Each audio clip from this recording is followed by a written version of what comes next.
I'm Dr. Tracy Stecker, and welcome to the Choosing Help podcast. Choosing Help presents conversations about courage, connection, and the transformative power of asking for support. Through candid discussions, expert insights, and real-world stories, this podcast breaks down stigma and opens doors to understanding. Join our community committed to compassion and courage. Because when we choose help, we choose life. I'm Dr. Tracy Stecker, and I'm joined today by Angela Geraci, who runs the Geraci Zoo, which is a not-for-profit wildlife rehabilitation clinic, and she is a licensed wildlife rehabber here in the state of South Carolina. We spend a lot of time on this podcast talking about getting help for individuals with mental health and substance use issues who are unlikely to get help on their own. And we don't spend a lot of time talking about our helpers. So it doesn't matter really if it's a physician or a therapist or a nurse or a social worker or a nursing home worker, childcare worker, teacher, police officer, minister, wildlife rehabber, veterinarian, our helpers are busy and they have an awful lot of work to do and they're pretty much on the job 24/7 and they have a calling and a passion. And sometimes our helpers also need help. I thought, what better time than the spring than to bring in a wildlife rehabber to talk about that angle of feeling pretty busy, probably with Yeah, the work that you're baby season doing. is here. Yep. Baby season is here, and you have Baby. one in your hand. I do. All right, so why don't we go ahead and get started? Just give us a little bit of sense of what it's like to be a wildlife rehabber right now in the spring. How busy are you? What's your day-to-day like right now? Springtime is baby season, so we get a ton of orphaned wildlife from squirrels, possums, raccoons. It's their time. And Mm. unfortunately, with our storms, we get a lot of nests that get blown down. Um, Raccoons tend to have their babies in people's attics or sheds or garages. So a lot of times they'll hire a wildlife remover company and they'll take the mama and then realize, oh, there's baby. They'll notice the babies, a couple days later. So it's pretty busy right now. Animal control, I would say about 90% of my animals come directly from animal control. They deliver them to me Okay. or our local Department of Natural Resource officers. So they're at my house several times a day, dropping off just a variety. I never know what I'm getting. Yeah. They'll text me, "Are you home?" I'm home. Yeah. It's a 24-hour, 7-day a week job. It is. One time I'm up all night feeding these little guys, and I happened to check my phone one evening. It was after midnight, and there was a otter that had gotten hit by a car. Mm. And I thought, okay, well, I'm going to respond and see if they're still awake because they had texted me maybe an hour before, but I was sleeping. And they drove 90 minutes to my house in the middle of the night to bring this injured otter to me. Wow. Um, Mm. so yeah, if I'm home, I'm taking animals. And I know there's a wide range. Some of the animals don't make it. Some do and are released back into nature, back into their environment. And then some of them are non-releasable. So you either house them yourself or find a home for them, right? A sanctuary. Right, right. The goal is always to be able to release them back to their natural habitat, which is the wild. That's where they belong. That's where they're the happiest. But occasionally, I have two criteria that the animals must meet in order for me to feel comfortable releasing them. They have to be able to hunt for their own food, Hmm. and they have to escape a predator. If they can't do those two things, there's just no purpose of just letting go out and fend for themselves. Right. So currently, I have a non-releasable raccoon, Diego. He came to me as an infant about this guy's size, and he was never able to walk. He just kind of drags his back end. So he's my non-releasable raccoon. And then recently, I obtained another non-releasable. He's a possum. Walter, he came to me. He was attacked by some animal. He had two deep puncture wounds on his neck. And typically, when an animal attacks up its prey, it'll grab onto the neck and shake that animal. Hmm. So we think he sustained some type of neurological or spinal injuries because he sometimes circles or he'll drag his back legs as well. So I Yeah. take He's under my USDA permit to take him out for exhibits. So I take him and Diego and all these little guys out to schools or camps and teach the kids about wildlife and animal compassion. And my guess is the children love it. They do, they do. I love it when I pull out an animal and they're like, ew, gross. And then by the end of the presentation, they're like, I want one. That's my favorite animal. So then I'm thinking, okay, that my goal is done here. When they start off thinking an animal is gross and dirty and icky and they don't want to touch it. And at the end of the class, they're like loving on Walter, petting him, kissing him. So yeah. Oh, so the best part of the job, you would say. Yeah, so I really do like doing these educational classes with the kids in their classroom. A lot of them are very smart. I was surprised. I did a kindergarten class not too long ago, and I was surprised. They knew a lot about animals. They knew what Wow. nocturnal meant. They knew what marsupial meant. So it's great. I just think it's great to just show them that an animal doesn't have to be your favorite. Like it's okay to be, leery of bats, for example. A lot of kids were afraid of the bat. It's fine. You don't have to be best friends with everybody, but you don't have to harm it. Hmm. My takeaway for them is, you don't have to love it. You don't have to kiss it and hold it and love it, but just don't be mean to it. Hmm. Don't harm it. Hmm. Um, and that So, applies for their classmates. You don't have to have every person in their class does not have to be their best friend. right. Don't go out of your way to hurt them, bully them. It's not That's not the goal. Yeah. So teaching is one of your favorite parts of the Yeah, job. I What do. about what about one of the harder parts of the job? So the hardest part for me is saying no. Hmm. Sometimes I get overwhelmed, but I can't in the back of my mind, I'm thinking if I say no, what will happen to that animal? Because there's not a lot of people that can take them in or have the training to know what to do. There's no wildlife hospital. There's nowhere for animal control or our DNR officers to take these animals. So if they get a call by hit by car possum, the mom didn't make it, but there's babies on her. They'll pull the babies off and then there's nowhere for them to bring those babies. So I have a hard time saying no. Yeah.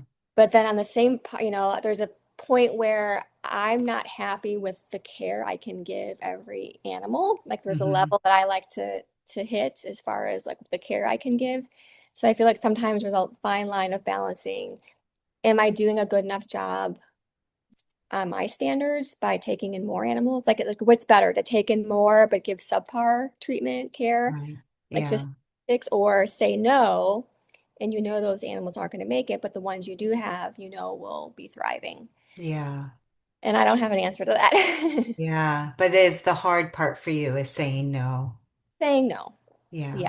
Saying Yeah. no. There's not a lot of options for us to even take animals. Like very few veterinarians will see wildlife at their practices because they're Hmm. mostly domestic animals, cats and dogs, maybe rabbits, ferrets, bunnies. Hmm. So they don't want rabies vector species coming into their clinic. Maybe Right. they think that their patients won't feel comfortable if they're seeing a raccoon in the same exam room that they're going to see their dog or cat. So I have a hard time finding veterinarians that will provide some medical care for these animals. And what's the network like here? Um, if somebody did find an injured animal, what is the network like? How could they find you, or would they just call animal control? Yeah, so I would say, when I first started doing this in South Carolina, it was mostly through animal control. I'm not even sure how they found me, but as soon as they got a hold of me, knowing that I was a resource for them to drop off the animals. So when they get calls from the general public, um, they'll reach out to me and ask if I'm home. I've already started keeping, now that our weather is a little warmer, I've been keeping some empty cages on the porch. So if I do have to run out to Target for something, I'm not home. They at least have a place to put that animal until I Right. can get home. And the last couple of years, I think like on Nextdoor, Facebook, social media, people have my number. Hmm. So if I post on Nextdoor, someone says, I found a baby squirrel, what do I do? A lot of times people just say, oh, hey, I know this lady, Angela, here's her phone number, text her. She can meet you or pick it up, or you can drop it off to her. So it's kind of just Word of word mouth. of mouth. Yeah. It's Yeah. turned into a lot of word of mouth. Yeah, and we live here in Charleston, South Carolina, and I do feel like people do know you're here, and there's a whole network of people, wildlife rehabbers here. Yeah. Mm. if somebody lived, let's say, in Virginia or Nevada and is listening and they found an injured animal, what would you recommend they do? Call Uh, their local animal Local control? animal control, we're fortunate here in South Carolina. Our animal control officers do go above and beyond. They don't have to take wildlife calls. It's not part of their like protocol. They just do it out of the goodness of their heart Um, to do wildlife. So some jurisdictions do not take calls for wildlife, some do. okay. They can just Google local wildlife rehabbers for their area. Each Okay. state is different with laws and requirements. Some states are very strict about, you know, you have to be licensed, you have to have, some states are a little bit stricter, and then some states are stricter on specific species. Like here in South Carolina, we're not supposed to help coyotes. Hmm. They're considered an invasive species, but I've helped tons of coyotes just because I don't put a label on what's worth saving and what's not. If it's Right. breathing, I treat them all the same. If it's breathing, you treat them all the same. I They're love, all the same. Whether it's a rat, a mouse, a bat, or a raccoon, I yeah. don't value one life over the other. They all get equal love and care. And so, just in terms of being a caregiver, kind of going back to really the whole point of this call was to let people know that one, there are all kinds of helpers in this world, thank goodness. And look at that little face. Oh my goodness. You're so cute. And This is that my favorite age. I love this age. and that sometimes the helpers can have a hard time asking for help. Yeah, Um, where do we go when we need help? How do we admit that we need help? You said the hardest thing for you is saying no to something. Sometimes especially if a job is 24/7, there's only so much, gas in the tank, and there's only so much you can do. You seem to know your own boundary, and when you go beyond that boundary, you know you're not doing as good a work. For you, for the audience, what do you recommend when people, and I'll help you too, when people feel like, they're kind of needing to tap out for a minute. They just need to regroup, recharge, take a yeah, breath. yeah. That's a good question. Yeah, I mean, I do. Unfortunately, there is a lot of death in what I do. There's a lot of animals that don't make it. Hmm. It's just part of what happens, and I can't get hung up on that and let that bring me down. I have to focus on the ones that I do have in my care. I know it sounds easier, but it's hard to do. When I first started this, it was I would cry and break down and after everything, but not that my heart has grown harder, but it's just I don't let it overcome my day. I don't let it Hmm. take over, and that's all I think about during the day. So when I face struggles, I try to just you know focus on the positive things. With social media, people can be kind of mean Yeah. and very judgmental. Hmm. I don't take it personal. I don't get offended easily. You just can't. People, I feel like because of social media, they're more susceptible of being mean or saying something that they wouldn't directly say to your face if I was seeing them in person.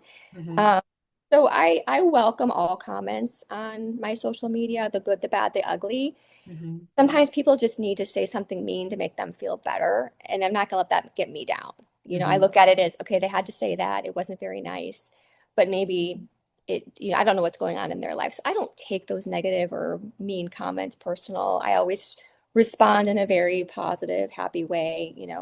I'm struggling right now. I had a mom possum that came to me with an injury that turned out to be much worse than we thought, and she had to have her leg amputated.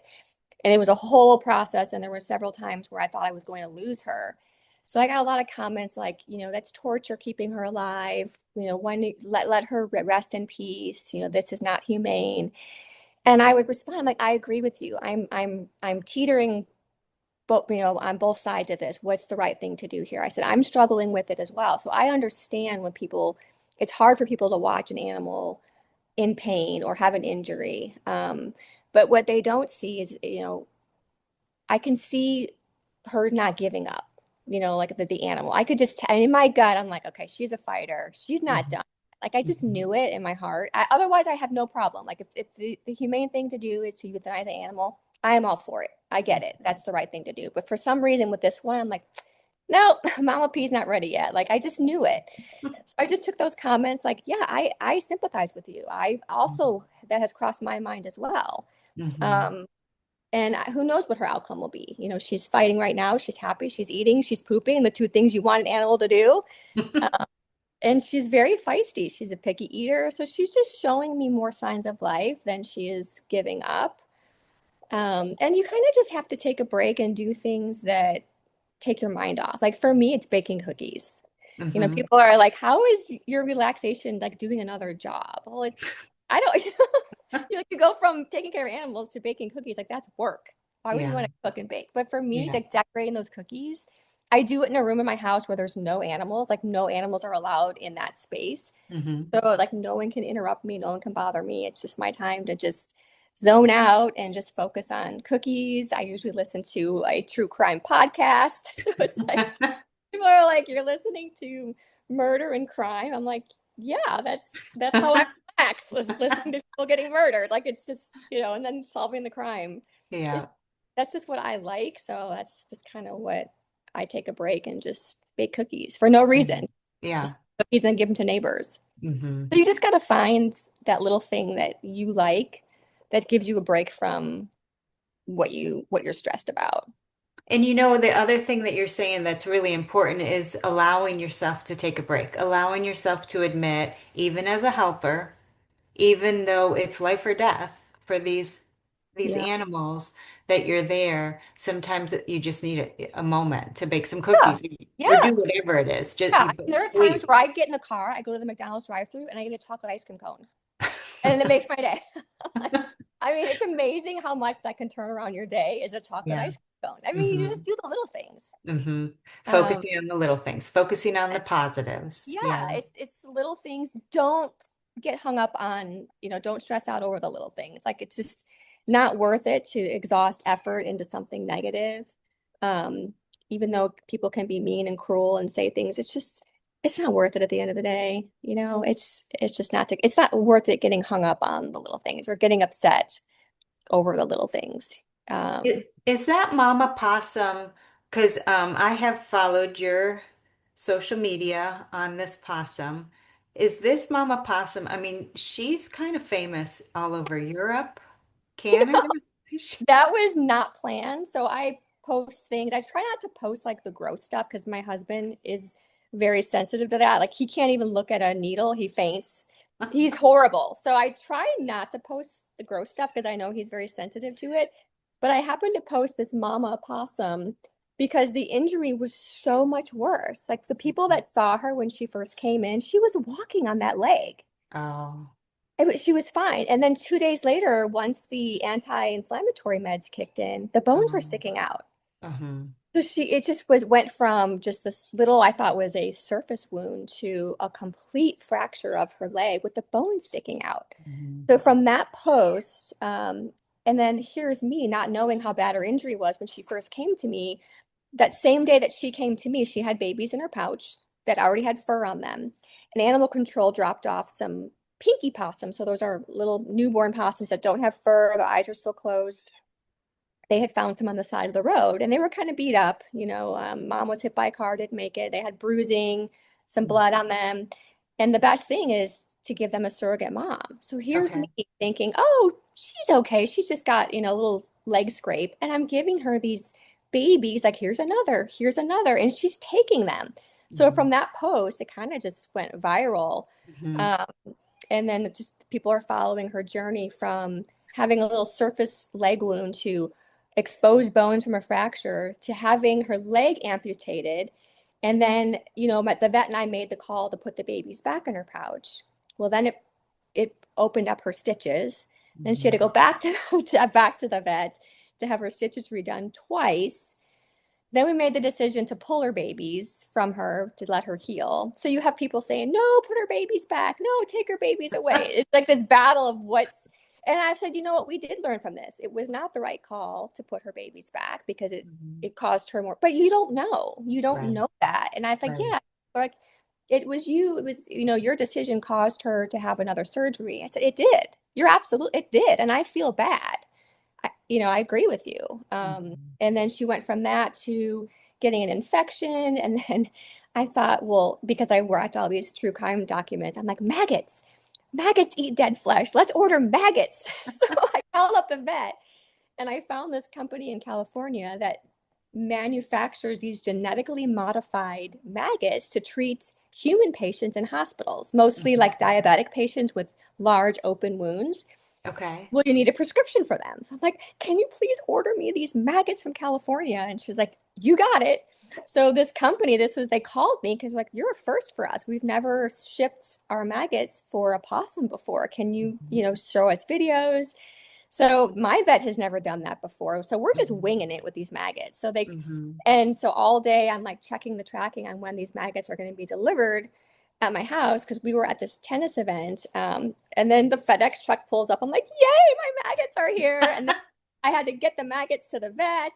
It was exciting. And then to see them work, which of course my husband was no part of this because he's grossed out.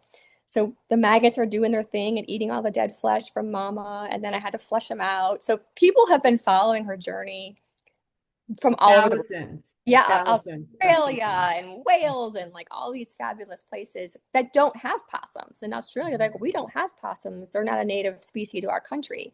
So they're fascinated to learn, about um, their habitats and their lifespan and their diets and all this stuff. So Well, one of the reasons why I asked you to come on the show was exactly this Mama Possum, and just the following you've gotten um, from this one animal's experience, which for her, I'm sure is pretty traumatic. You know, she lost a leg, um, and I'm sure she's in pain and scared, but she's got you fighting for her life, and you have all of these individuals fighting with you. And yeah, it's just been a really interesting scene. I think one of the things that I wanted to expose here on this podcast was letting people know that the helpers, there are a lot of helpers all over the place. Everywhere you look, you'll find a helper. Look for the helpers. Please look for the helpers. Please help the helpers.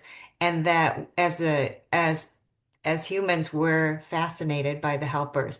Watching a helper, yeah, rooting them on. I mean, there's something about that that really is healing, I think, for all of us. You have a lot of people cheering you on, and not everybody's like a fan of possums or even knows what a right. possum is. It doesn't matter. It's cheering Yeah, on the helper.